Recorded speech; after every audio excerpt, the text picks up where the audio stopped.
আমাদের হাঁস খামারটা আমরা শুধু হাঁসের জন্যই ফেলে রাখিনি, অর্থাৎ বিশাল এরিয়া জুড়ে শুধু হাঁস বিচরণের জায়গা হবে, এখানে কোনো শাকসবজি আবাদ করা যাবে না এটা না। আমরা কিন্তু হাঁস খামারে অনেক শাকসবজি আবাদ করি এবং সেই শাকসবজি অরিজিনাল এবং বিষমুক্ত হয়ে থাকে। আমরা হাঁসের বীজটাগুলোই সেই শাকসবজিতে দিয়ে থাকি এবং এ থেকেই আমাদের প্রতিদিনের সবজির চাহিদা কিংবা খাদ্যের চাহিদাটা পূরণ করি। তো চলুন দেখে আসি আমরা আমাদের খামারে কিভাবে সবজি পালন করি, কি কি সবজি পালন করি, আর সেই সবজিগুলো হাঁস কোনো ধরনের ক্ষতি করতে পারে কিনা কিংবা হাঁসের ক্ষতি থেকে বাঁচাতে আমরা কিভাবে সেই সবজিগুলো আবাদ করে থাকি।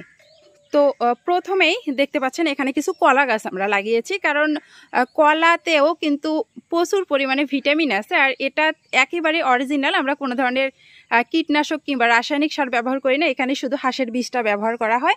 এখানে কিছু সুপারির গাছ দেখতে পাচ্ছেন, একেবারেই ছোট্ট সুপারির গাছ। এগুলো কিন্তু সুপারি আমরা নিচে গর্ত করে পুঁতে রেখেছিলাম, যার মাধ্যমে কিন্তু সুপারির গাছে পরিণত হয়েছে। তো আরও কিছু কলা গাছ এখানে দেখতে পাচ্ছেন। এখানে কিছু সবজি, এগুলো অবশ্য নষ্ট হয়ে গেছে কারণ কিছুদিন কড়া রোদ ছিল। তো এখানে আরও জায়গা আছে, এগুলো সংস্কার করে আরও আমরা কিছু সবজি লাগাতে পারবো। এখানেও কলা গাছ।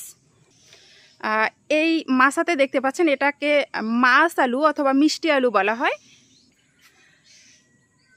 তো এখানে কিন্তু দুই ধরনের কলা আছে, তো দুই ধরনের কলা গাছ আমরা লাগিয়েছি। পেঁপে গাছ লাগিয়েছি, আর হচ্ছে পেঁপে গাছের পাশাপাশি একটা হচ্ছে তেঁতুলের গাছ দেখতে পাচ্ছেন। এটা কিন্তু একেবারেই বাইরের ভিয়েতনামের তেঁতুল, এটা মিষ্টি তেঁতুল। আমরা কিন্তু অনেকেই হচ্ছে টক তেঁতুল খেয়ে থাকি, কিন্তু এটা মিষ্টি তেঁতুল। এখানে 3 ধরনের পেঁপে আছে, পেঁপের চারা আমরা 3 ধরনের লাগিয়েছিলাম। এখানে কিছু আখ দেখতে পাচ্ছেন, আখগুলো কিন্তু প্রচুর পরিমাণে মিষ্টি হয়ে থাকে, তা আমরা প্রতিদিন কিন্তু এই আখ খেতে পারি। আর এই আখে তো কোনো ধরনের কীটনাশক ব্যবহার করা হয়নি, তাই নিঃসন্দেহে আমরা খেতে পারি কিংবা বাড়ির বাচ্চাদেরকে খাওয়াতে পারি। এখানে ছোট ছোট কিছু লাউয়ের গাছ, এই লাউয়ের গাছগুলো কিন্তু মাছাতে দেয়া এখনও দেরি আছে। অলরেডি কিছু লাউয়ের গাছ মাছাতে ওঠার উপযুক্ত হয়ে গেছে। সিমের গাছ লাগিয়েছি, সিমের গাছ মাছাতে উঠে গেছে। এখানে হচ্ছে চাল কুমড়া লাগিয়েছি। পেঁপের গাছ একটু বেশি লাগিয়েছি। তো তারপরে দেখতে পাচ্ছেন যে একটা গর্ত, এই গর্তটা খোঁড়ার কারণ আছে। এই গর্ত করে এখান থেকে মাটি আমরা কিন্তু এই ফাঁকা জায়গাটাতে দিয়েছি, কারণ এখানে পানি জমে থাকতো আর হাঁস কিন্তু এই যেখানে পানি জমে থাকবে সেই জায়গাটার পানি ঠুকরিয়ে খাবে আর এই পানিটা নোংরা হয়ে যেত। তাই আমরা এখানে যাতে পানি না জমে থাকে আমরা হচ্ছে এই জায়গাটা উঁচু করে দিয়েছি। তো এখানে এই জায়গাটা আমরা ঘিরে রেখেছি, ঘিরে কিছু লাউয়ের বীজ এখানে রোপণ করেছিলাম, যার মাধ্যমে চারাতে রূপান্তরিত হয়েছে। তো আমরা যদি এটা না ঘিরতাম তাহলে কিন্তু হাঁস ঠুকরিয়ে খেয়ে ফেলতো।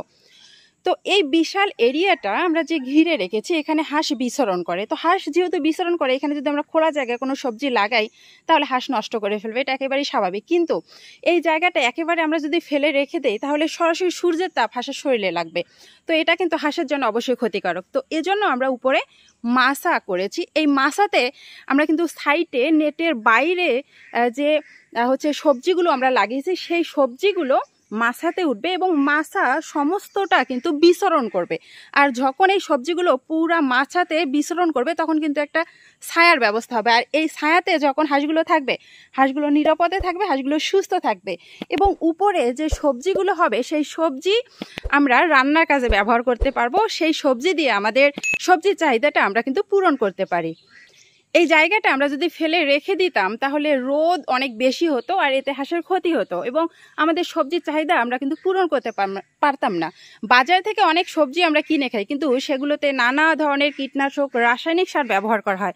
আর এখানে আমরা যে শাকসবজি পালন করছি সেগুলো কিন্তু কোনো ধরনের রাসায়নিক সার কিংবা কীটনাশক সার আমরা ব্যবহার করছি না।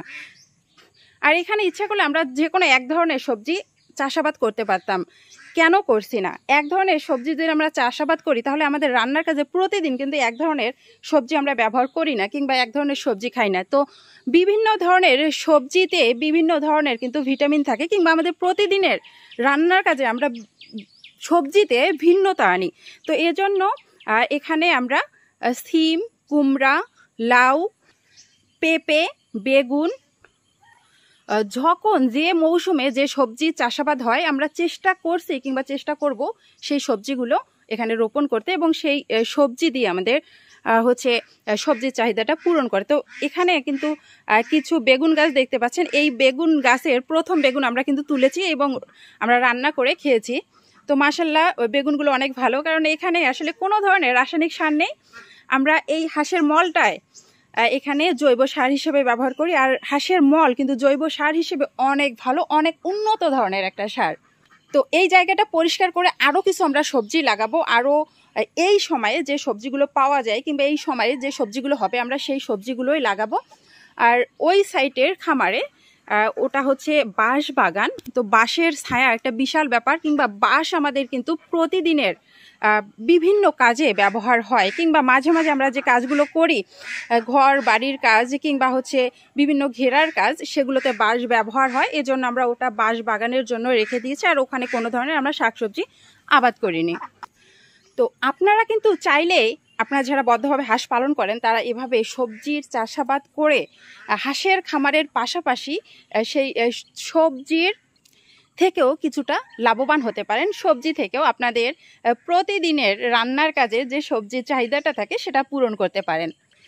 আর মাঝে মাঝে এখান থেকে হচ্ছে লাউ কুমড়ার যে পাতাগুলো লাল হয়ে যায় কিংবা যে পাতাগুলো একটু বয়স বেশি হয়ে যায়, সেগুলো কিন্তু আমি 3G কাটিংয়ের মাধ্যমে সেই পাতাগুলো হাঁসকে খেতে দেই। একেবারে হচ্ছে এই খাবারটা প্রাকৃতিক খাবার, আর প্রাকৃতিক খাবার খেতে অনেক ভালোবাসে। এখানে আমরা যদি সাইডে কিছু শাক লাগাই, সেই শাকটাও আমি খেতে দিতে পারি এদের প্রাকৃতিক খাদ্যের চাহিদা পূরণ করার জন্য। তো এই পাতাগুলোও কিন্তু আমি হাঁসের খাওয়ার জন্য মাঝে মাঝে ব্যবহার করে থাকি। তো এই ছিল আজকে ইনফরমেশনটা কেমন লাগলো অবশ্যই কমেন্টে লিখে জানাবেন। আর আপনি যদি একজন হাঁস খামারি হয়ে থাকেন, নিত্য নতুন খামার বিষয়ক ভিডিও পেতে সাবস্ক্রাইব করে আমাদের সঙ্গে